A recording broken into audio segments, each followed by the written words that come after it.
Kak, Assalamualaikum. Kembali lagi dengan saya Tukang Partus. Nah, di video kali ini saya akan membahas masalah hamil patologi ya Kak ya.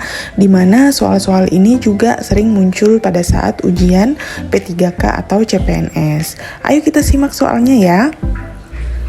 Seorang perempuan 25 tahun G2P1A0 hamil 16 minggu datang ke rumah sakit keluhan keluar darah banyak dari jalan lahir. Hasil anamnesis ada kram dan nyeri perut bagian bawah. Hasil pemeriksaan KU lemah, tensi 90/60, nadi 90 kali per menit, suhu 37,5 derajat Celcius, pernapasan 24 kali per menit. Inspekuloservix terbuka, tidak ada pengeluaran hasil konsepsi. Ibu terlihat pucat. Apakah jenis abortus yang paling mungkin sesuai kasus tersebut? A. Imminens, B. Incipiens, C. Habitualis, D. Completus, atau E. Incompletus. Oke, langsung saja kita bahas ya Kak ya. Nah, di sini kata kuncinya itu keluar darah banyak dari jalan lahir. Kemudian disertai kram dan nyeri perut bagian bawah. Pemeriksaan inspekuloservix membuka, tidak ada pengeluaran hasil konsepsi, tetapi ibu terlihat lemas dan pucat. Nah, karena jenis abortus ini ditandai dengan perdarahan dan nyeri perut, tetapi jaringan janinnya itu masih utuh berada di dalam rahim. Meski begitu, keguguran tetap tidak dapat dihindari karena mulut rahim itu sudah terbuka. Jadi, abortus yang dimaksud di sini yaitu abortus insipien. Begitu ya Kak ya. Berarti kalau insipien itu ada perdarahan, ada nyeri perut, mulut rahim terbuka, tetapi janin masih ada di dalam rahim. Jawabannya insipien. Oke, kita lanjut ke soal yang kedua. Perempuan berusia 40 tahun G2P1A0 hamil 37 minggu datang ke puskesmas dengan keluhan nyeri perut menjalar sampai ke punggung secara tiba-tiba.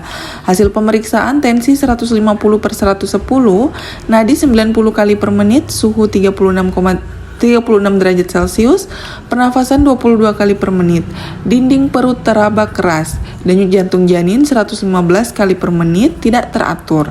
Kontraksi rahim yang terjadi terus-menerus mengeluarkan darah berwarna merah kehitaman. Nah, apakah diagnosa yang paling mungkin pada kasus tersebut?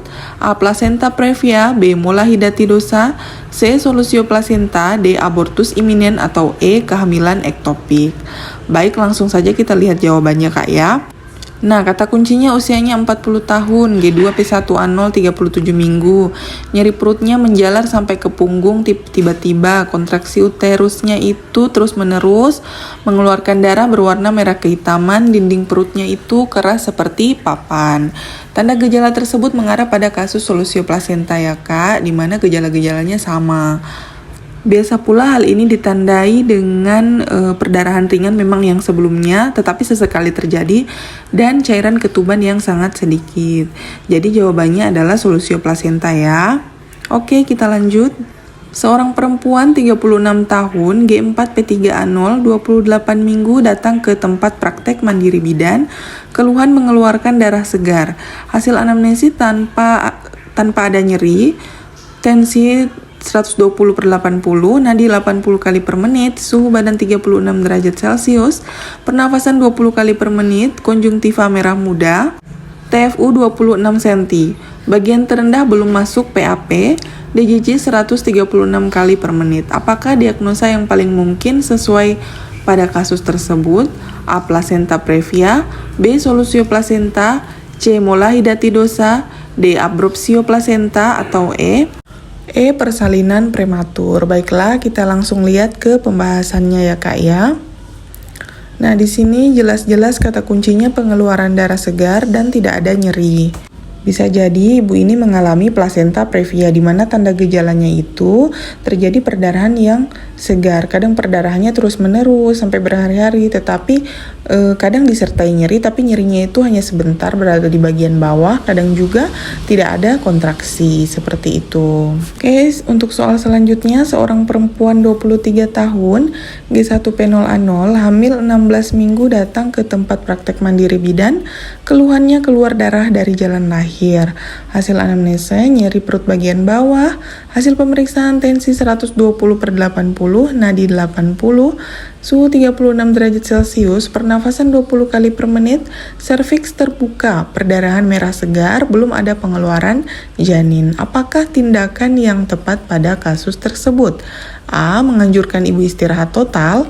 B. Mengeluarkan hasil konsepsi dari uterus. C. Melakukan kolaborasi dengan dokter kandungan. D. Memberikan infus oksitosin 20 unit dalam 500 ml. Atau E. Mengobservasi suhu badan, kontraksi, dan jumlah perdarahan. Kira-kira apa yang dilakukan bidan di tempat praktik mandirinya kalau mendapati pasien seperti itu ya Kak ya? Kita langsung simak pembahasannya. Nah, di sini karena serviksnya memang terbuka, darah merah segar, belum ada pengeluaran janin. Sebagai seorang bidan di praktek mandiri itu dianjurkan untuk pasiennya itu istirahat total dulu. Nah, tetapi ibunya dianjurkan untuk datang ke dokter atau ke rumah sakit atau ke poli untuk melakukan pemeriksaan USG Kak ya. Jadi jawabannya itu untuk di praktek mandiri bidan dianjurkan untuk istirahat total, tetapi jangan lupa dianjurkan ibunya untuk periksa ke dokter kandungan. Oke, kita lanjut ke soal berikutnya Kak.